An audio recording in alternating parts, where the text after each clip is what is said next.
Hi there, I'm Mike. What I have for you today is the second release of the deluxe series of Star Wars The Black Series figures D2. This is the Heavy Infantry Mandalorian. Let's go ahead and take a picture of him while I read the bio on the back of the box. A brawny warrior encased in the strongest Beskar armor, the mysterious Heavy Infantry Mandalorian is part of a secretive enclave of his people. A born survivor, he guards a precious armory and helps to keep the flames of Mandalorian heritage flickering in this time of galactic chaos. This is the way. So here he is out of the package, and you might be asking yourself, who is he? The Heavy Infantry Mandalorian is a character that appeared in the Disney Plus series, The Mandalorian. That show is currently my favorite thing that is Star Wars right now. Every episode has been an absolute treat. I'm not going to give any spoilers away for the show, save to say that this character is in it, but I don't think that's an actual spoiler itself. But if you're one of those people that won't buy a toy unless you have that connection to a character, that's where he's from. That's your connection. Go check it out. In classic Star Wars fashion, the Heavy Infantry Mandalorian is played physically by a different character than the one that voices him. Physically, the Heavy Infantry Mandalorian is played by Tate Fletcher, who is an MMA fighter. And weirdly enough, that's not the only MMA fighter that will appear in this series. But if his voice sounds familiar to you, that's because he's voiced by the same person that voiced Paz Vizla, the Death Watch leader from the Clone Wars cartoon. That's Jon Favreau, the creator of the series. Jon Favreau is no stranger to voicing Star Wars characters. He also voiced one of my favorite characters, Rio Durant, from Solo: A Star Wars Story. For the purposes of the rest of this review, I'm actually going to refer to him as Paz or Paz, and not the Heavy Infantry Mandalorian, because that's a mouthful to say, and I don't want to abbreviate it as him all the time, because that's just, I don't know, weird. So Paz, that's what I'm going to call him, because that's canon. So let's get into the review proper, starting with his looks. Does he look like he looked in the show? And the answer is a resounding yes. End of segment. Just kidding, but let's talk about it for a second. So it's not hard to make a character look like this when they don't have a face. Hasbro's always been super good at getting troopers pretty spot on, and this is no exception here. They've made it sort of a thing in The Mandalorian where Mandalorians don't remove their helmets or have their helmets removed by enemies without getting disgraced. I guess they didn't really elaborate too much, but you get the gist of it. I don't really know how that fits into the Clone Wars and Rebels, because it seems like those Mandalorians remove their helmets like all the time. But maybe we'll find out, who knows, but for now, I think it's pretty interesting. But this isn't a Mandalorian review, this is a This Guy review, and he looks like he should. He's a big and bulky character. He's almost a head taller than the titular character, the Mandalorian. His armor is blue, but it's also sort of hodgepodge and mismatched, like a proper Mandalorian should. Every major Mandalorian character we've ever seen has always had some sort of like cobbled together look about him, and this guy is no exception. But he does have all the expected trimmings of a Mandalorian of his station. So suffice it to say, he's getting the full point. This is the way. So he looks great, you say, but what does he come with? Well, he's a deluxe figure, so you would expect a lot. He commands $10 more than a normal priced figure. But he only really comes with one accessory. However, it is a doozy of an accessory. What it is basically amounts to his Mandalorian rocket pack, backpack, whatever you want to call it. There's a lot of components here, but let's start with the backpack itself. It pegs right into his back very, very easily and very securely. It's sort of a mustard yellow color.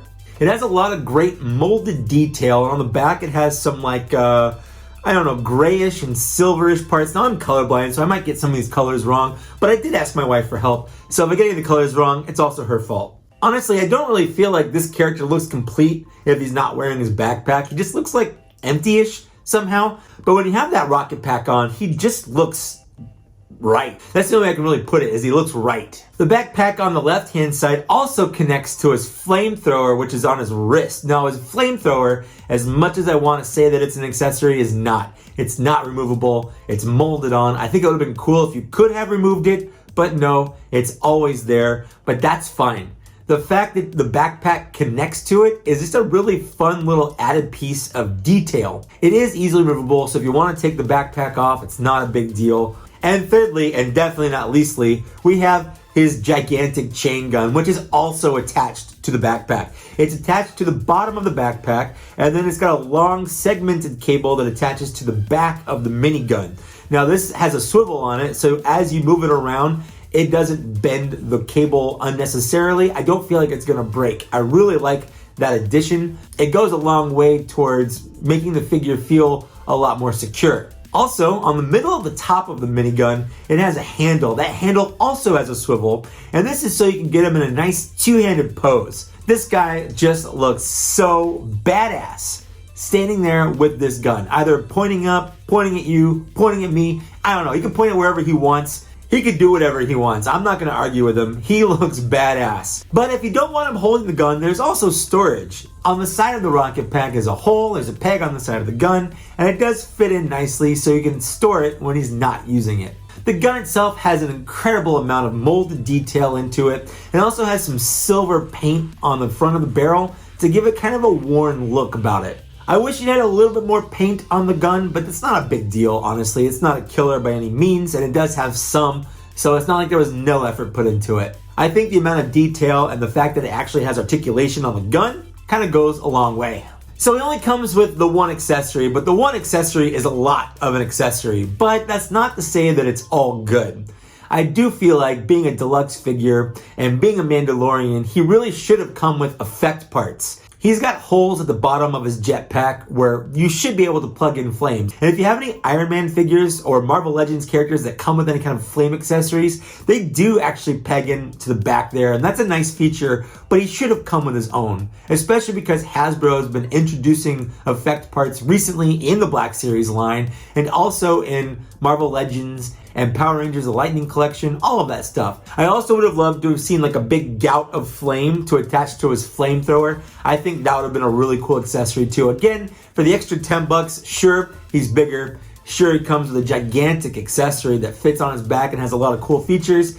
I just feel like it's missing just that one little thing, and it would have been a really good cherry on top. So I am going to detract it just a little bit here, but not much. I'm going to give it 0.75. This is almost the way. So let's go ahead and take a look at his articulation. Paz's head moves all the way around. It has a joint up here and a joint down here.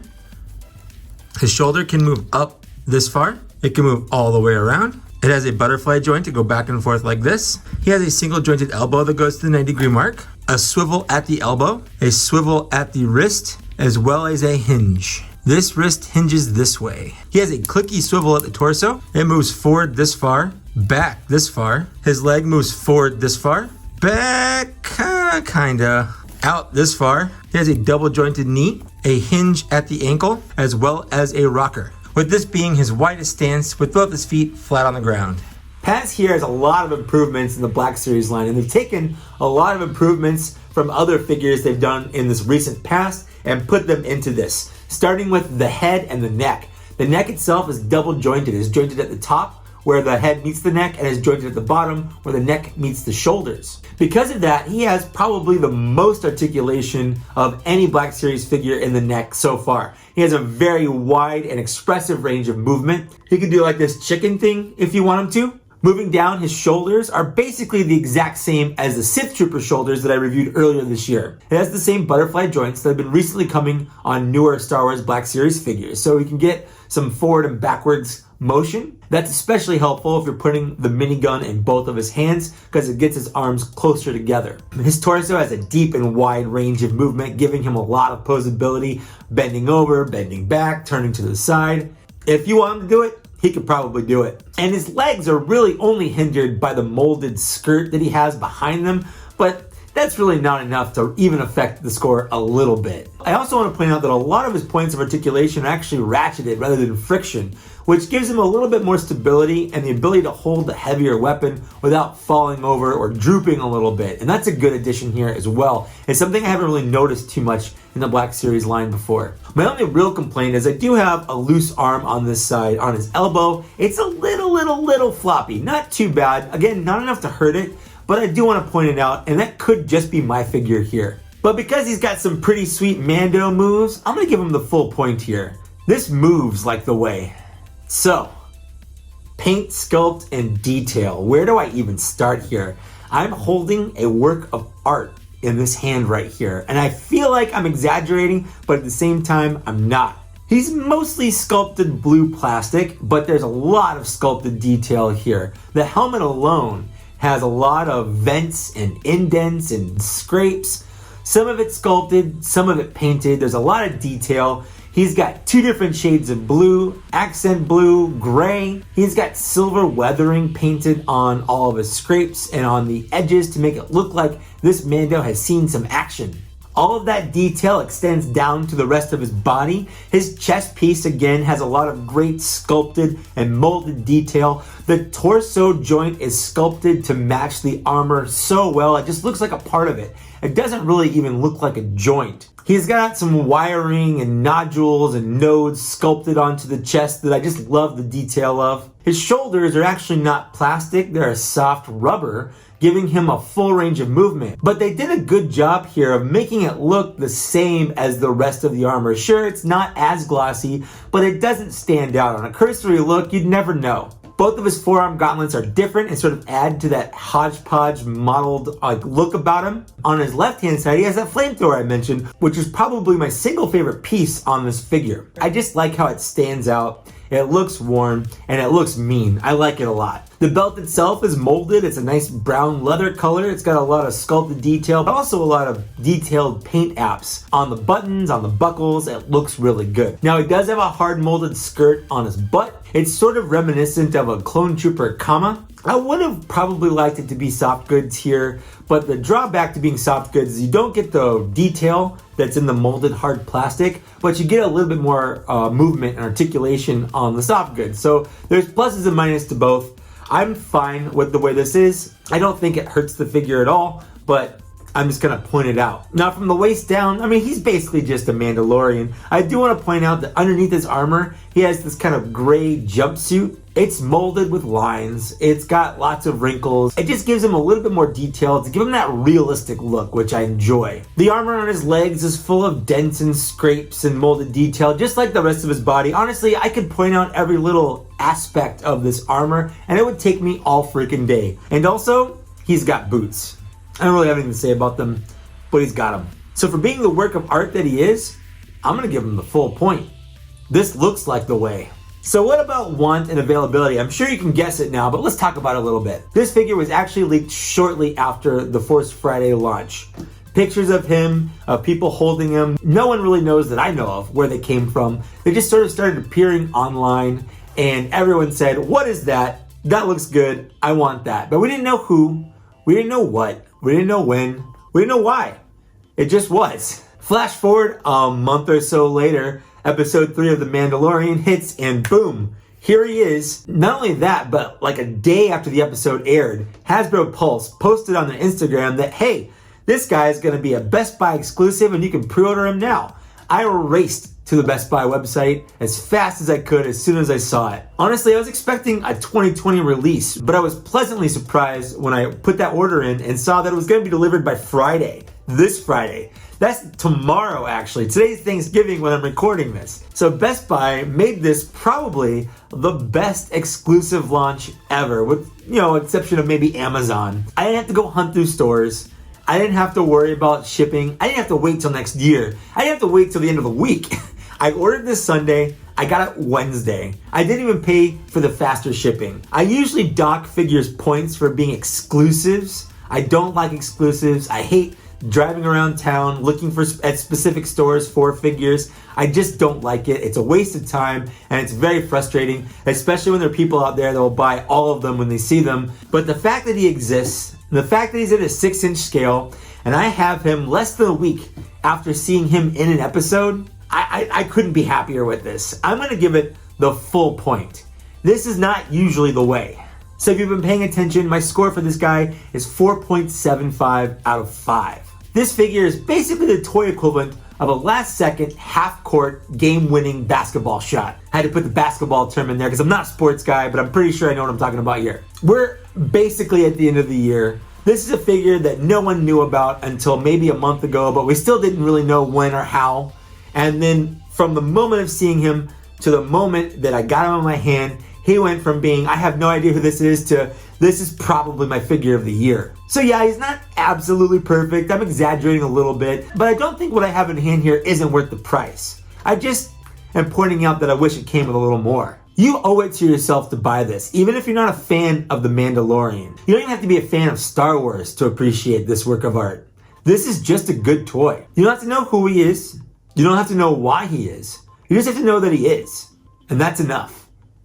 This is the way. So that's it for my Heavy Infantry Mandalorian review. What did you think? Let me know down in the downstairs area. Did you get one? Did you order it? Are you going to try to look for Best Buys to find it? Do you not live in a country that has Best Buys? I would like to take a moment to thank these people here for supporting me on Patreon for the Black Series level or higher. It means a lot to me that you guys would want to do that. I don't know why you'd want to, but I appreciate it nonetheless. If you would like to see your name here, go ahead and check out my Patreon, see if it's right for you. If not, that's fine. There's actually a bunch of other ways down in the downstairs area. You can help support my channel if you want to, or you can do something as simple as liking, sharing, subscribing, commenting. All of that stuff goes a long way to help out the channel. But that's it. Thanks so much for getting this far, and I'll see you later. Bye.